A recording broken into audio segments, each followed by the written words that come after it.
It happened shortly before 10 o'clock this morning. 2 rail workers were hit on the tracks near Port Talbot by a passenger train travelling from Swansea to London Paddington. An air ambulance was sent to the scene, but paramedics were unable to save them. A third person was treated for shock, but was uninjured.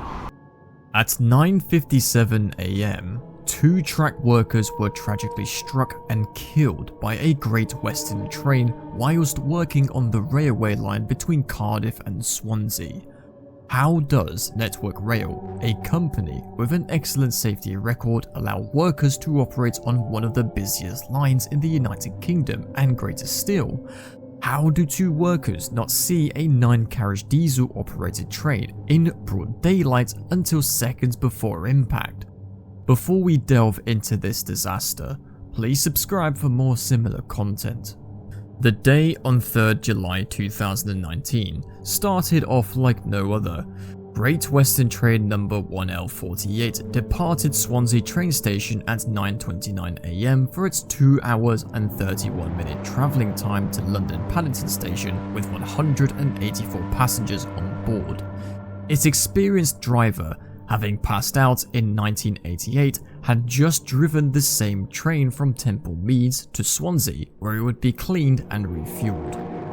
At roughly 7 AM, 6 track workers working for Network Rail arrived at the Port Talbot train depot ready for the start of their shift.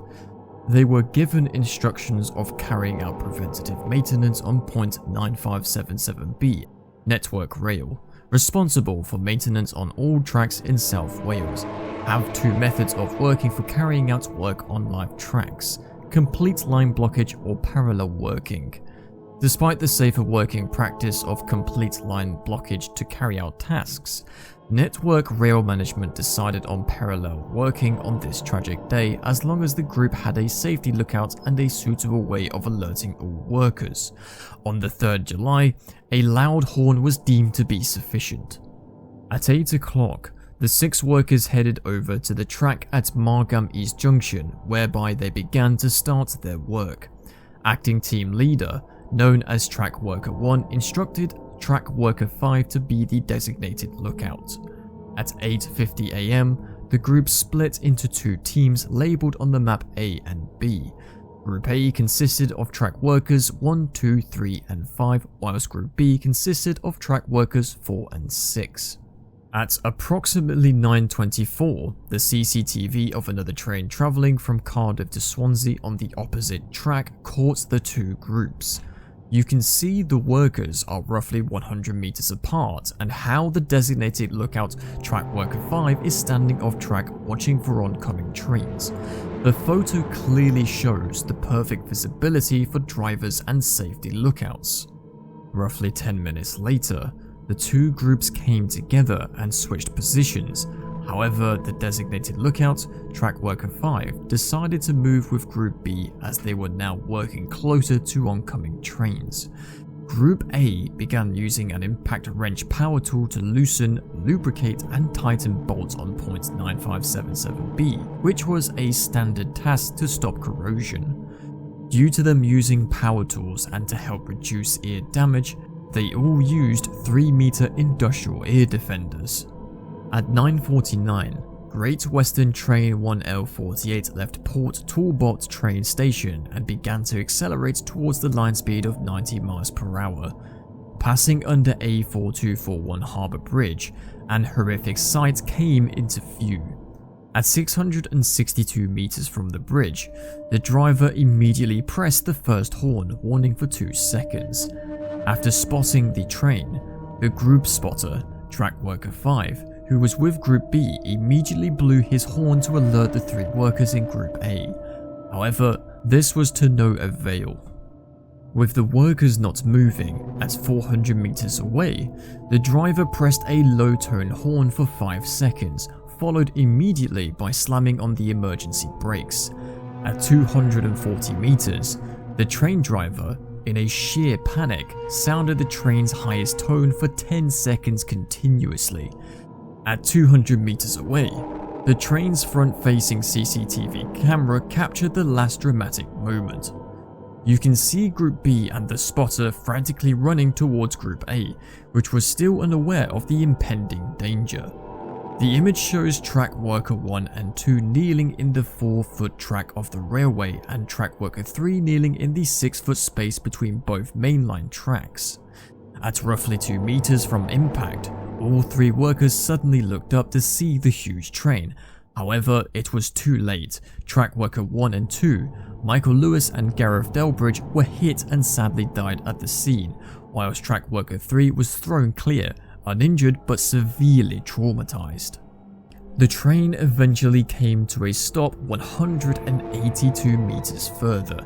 Despite being in complete shock, the train driver reported the collision and emergency services arrived within 7 minutes. In 11 seconds of collision, all trains in South Wales were now on stop. The passengers on board were quickly told the scale of the emergency and how they would need to be evacuated from the train. This next clip is the actual recording of the train manager not long after the incident. We're going to come through the train, myself and Inspector Mike Jones, to just reassure you, and we're doing everything we can to put in emergency evacuation procedures to get people off the train as soon as possible. If you've got any issues at all or you need to be somewhere, then please speak to the train manager. But I'd like to tell you we're doing everything in our power to get you off this train. It took less than 30 minutes for all passengers to leave the train, and a full investigation could now begin. The Rail Accident Investigations Branch, RAIB, swiftly launched a thorough investigation. Their initial findings were grim. The working party were not only carrying out non-essential maintenance, but were also using a warning system that was completely ineffective. Ear defenders, used to protect workers from the high decibel noise of track maintenance, had an unintended consequence. They muted the very sounds that could have saved their lives, the sound of the approaching train. The bar chart demonstrates that the noise level from the tool was considerably higher than the warning horn used by the site lookout and also the sound of the oncoming train. But the ear defenders were only part of the problem. During routine track work, it's standard practice for a designated local lookout to be stationed nearby to any working party, especially if using high-powered tools. The lookout's role is critical, to watch for approaching trains and warn workers in enough time for them to clear the track. On this tragic day, only a local lookout was present for the other working party. This failure to follow basic safety procedures raised immediate questions. How could such a critical safeguard have been neglected? Investigators soon uncovered that the work being done was classified as unassisted lookouts, a term used when no electronic or formal warning system is in place.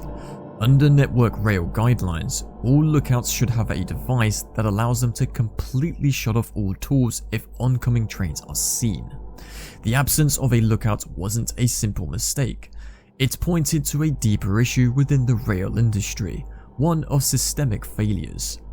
The RAIB investigation revealed that although it was known that the task carried significant risk, there had been a growing culture of complacency around safety protocols at the site. Workers were often left to rely on their own judgment rather than being given proper support and safeguards. More troubling was the finding that communication among the team had broken down. Michael Lewis and Gareth Delbridge were part of a group of 6 men working on the track that day.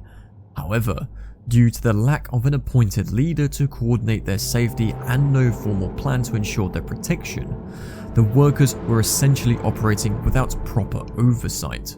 As the investigation continued, the spotlights fell on Network Rail, the organisation responsible for track safety. The findings were damning. There were multiple missed opportunities to implement stronger safety measures. The workers had been left without clear guidance or communication channels, relying on outdated systems and, in this case, no system at all. Network Rail's internal review acknowledged that in the rush to complete maintenance tasks, proper procedures had been bypassed.